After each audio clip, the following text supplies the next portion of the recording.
Hey, welcome, welcome, welcome. I'm really excited about this. We just turned into 2021 and we're moving forward. But you know what? I was doing really well in 2020 as well.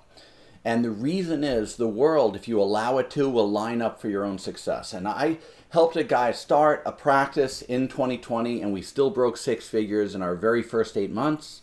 And I've seen more best evers in 2020 than we have in many other years that seemingly were easier years or better years. So what I started thinking about was a conversation I had where someone said, "Wow, it's been so unlucky for me." And I'm of the belief that you create your reality, you create your world, you create your perspective. And that's really good. So I want to give you a simple technique which I call three questions to help you stop feeling like things are unlucky. All right, so let me tell you a story. This is a fun little story. There was once a farmer, and he had a horse. And his neighbor would come over to that fence and he'd say, "You are so lucky to have that horse to pull that plow for you." And the farmer just said, "Maybe." And then one day he fell asleep, he forgot to latch the gate, and the horse ran away. And his neighbor standing at the fence said, "That's terrible news. That's such bad luck." And the farmer just replied, "Maybe." And a few days later, the horse came back with 6 wild horses. And the neighbor chirps up, "Fantastic, you are so lucky, I wish I had your luck." And the farmer just said, "Maybe." And then a few days later, the farmer's son was breaking in one of those wild horses and it threw him to the ground and he broke his leg. And the neighbor said, "Such bad luck. Again, those wild horses, such bad luck." And the farmer just said, "Maybe."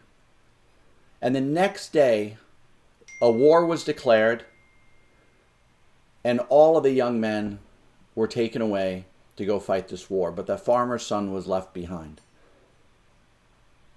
And the neighbor said, "You are so lucky. You are so lucky that your son was left behind." And the farmer just said, "Maybe." Because most of us, when we hear a story like that, or we can see events in our own life playing out in that parable, or when other things happen to us in practice or in life, we can immediately feel the need to judge a situation as good or bad, as lucky or unlucky, right? How many times have you seen people win the lottery and you go, "Wow, that was lucky," only they end up broke and miserable? You see, the storyteller in our brains always tries to define something as good or bad, so we'll know how to react to it, or more importantly, how to feel about it. The problem is that you're always riding that roller coaster of emotion that you actually have no control over. You can start to feel completely overwhelmed by things that are happening to you. So if you happen to look around the world around you, this pandemic-filled crazy world we're currently living through, and you start to feel that the world is not aligning to give you your breakout moment, I want you to rethink that. Because if you find yourself easily upset by small things going on in your practice, small things going on in your community, and you start feeling incredibly unlucky, like bad things happen, or because of this pandemic you can't thrive, or you start to feel triggered by someone else's good fortune, and it seems like those things don't ever happen to you, then you're probably, like the neighbor in that parable, you're probably in need of a perspective change. And that's what this drill is all about.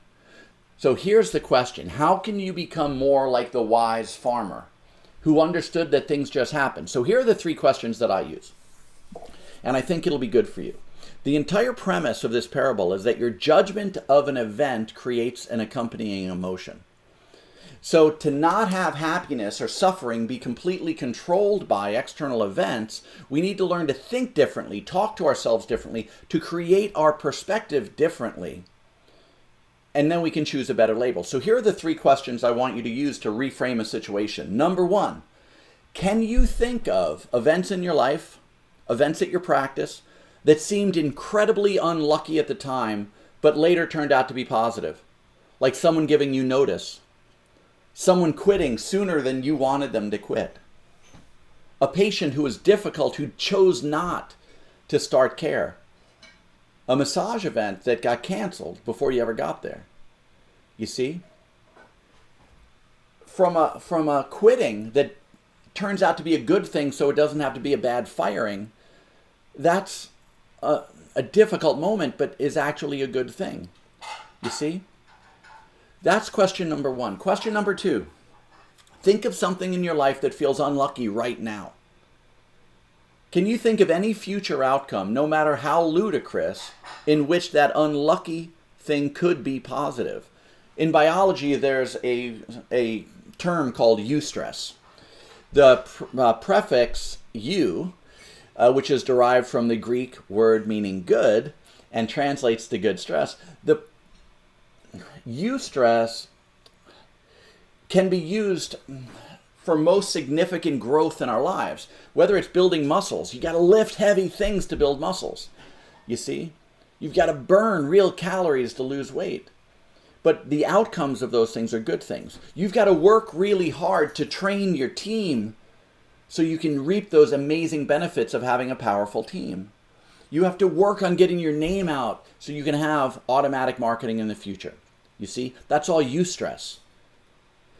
But the reward is usually precipitated with a period of stress. The outcome of that stress, whether it builds you up or breaks you down, is entirely up to you. If you cannot imagine a positive external outcome from your current suffering, at least you know that any event you experience can be a catalyst to good internal personal growth. We grow during times of turbulence. If you're having trouble getting your team in alignment now, or training your team how to communicate now, imagine the rewards once that outcome is achieved, not only for your team and for your external rewards, but your ability, your skill level going up in order to make you more powerful as an individual. So that was question 2. Question 3, I want you to think of the events that you wrote out in question 1 and question 2. The things that happened to you in the past, the things that are happening to you now. And I want you to ask you this question. Do you think any of that's going to matter in 5 years? Anything where you felt unlucky, anything you felt like the world was getting in your way, do you think it will matter at all in 5 years? You see? The reality is time passes. Your skills should grow, and the stress should build you much stronger. A lot of times we envision whatever we're going through right now is going to be a definite anchor to us in the past, but rarely ever is it a career setback, a practice setback. You see?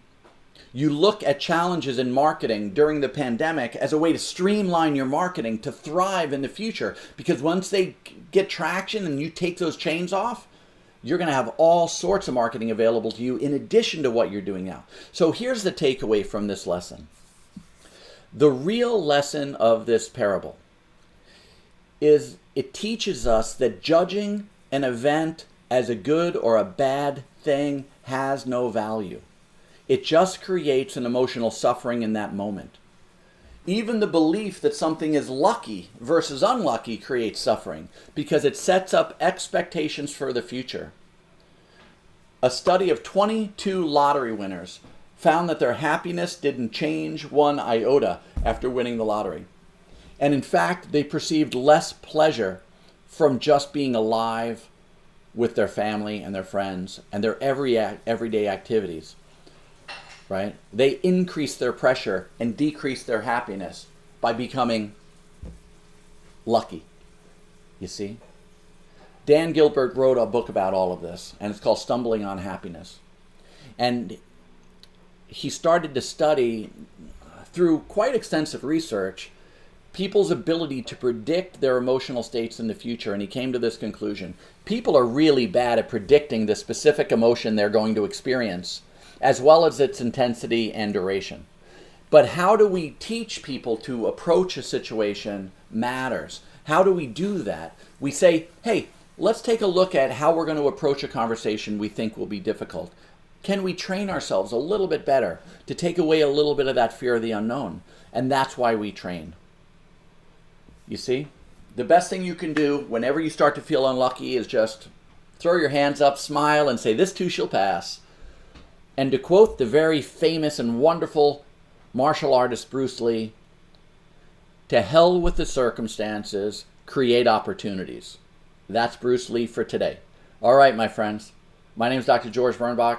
I'll talk to you tomorrow. Bye-bye.